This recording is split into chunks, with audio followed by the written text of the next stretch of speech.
खैर, घर में आज एक जो पॉजिटिव वाली बात मैं बार बार आपको कहने की कोशिश कर रहा हूं, हमने ये देखा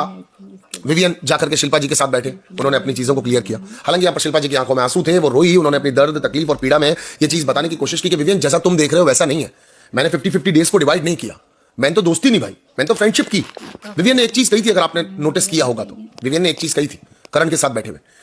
कि जहां से मुझे पता चल रहा था, मुझे बताया जा रहा था, बिकॉज विवियन का आज भी पहला पॉइंट क्या था, आपने अगर सुना हो करणवीर और उसके डिस्कशन में, तो उसने बहुत क्लियरली ये कहा था, तूने आज तक मेरे पीठ पीछे क्या क्या बातें की है, क्या क्या बोला है तूने मेरे बारे में लोगों को।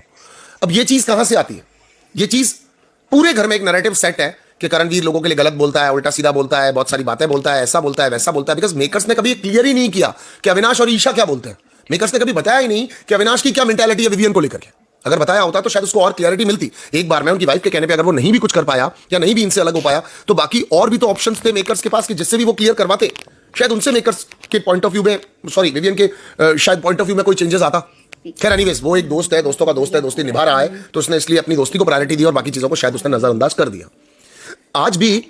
ताने मारने में या किसी भी तरह की चीज छोड़ने में अविनाश कमी नहीं छोड़ रहा था। बट आप एक चीज देख सकते हैं कि जो कल बात चल रही थी, कल करण बहुत अच्छा वक्ता है, बहुत अच्छे से अपनी बात को रखता है, बहुत अच्छे से बोलता है। आज भी ये डिबेटेबल है कि करण सही था या विवियन सही था, बट विवियन ने उसको क्लियर किया कि कल जिस तरह से तू टास्क के अंदर मेरी चीजों को निकाल रहा था, जिस तरह से बातों को उछाल रहा था और बोल रहा था, भाई 12 बार तो मैंने तुझे तेरे बर्थडे पे कॉल कर दिया होगा आज तक, तो जो 3-4 कॉल्स की बात है उसको 12 पे लिया।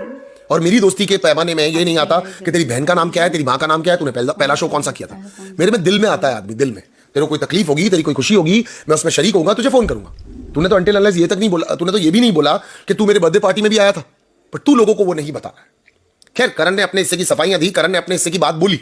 करण ने उसको बोला कि भाई करके भी अपन ने कितनी बात कर ली होगी, 12 बार विषय तो की होगी ना एक दूसरे को। और उसके अलावा अगर टेलीफोनिक कॉल पे बात हुई होगी तो हमने जो 45-45, 50-50 मिनट भी बात की होगी, तो वो अपन ने अपने केसेस को लेकर के की थी कि भाई अखबार में एकदम से कोई इश्तेहार छपेगा तो दूसरे दोस्त की दूसरे को चिंता होगी। तो इससे कहीं ना कहीं ये तो प्रूव होता है कि दोस्ती तो थी आपके अंदर। बट करणवीर ने भी अपने पॉइंट को बहुत क्लियरली रख के बोला कि मैं तो दोस्ती का हवाला दे रहा था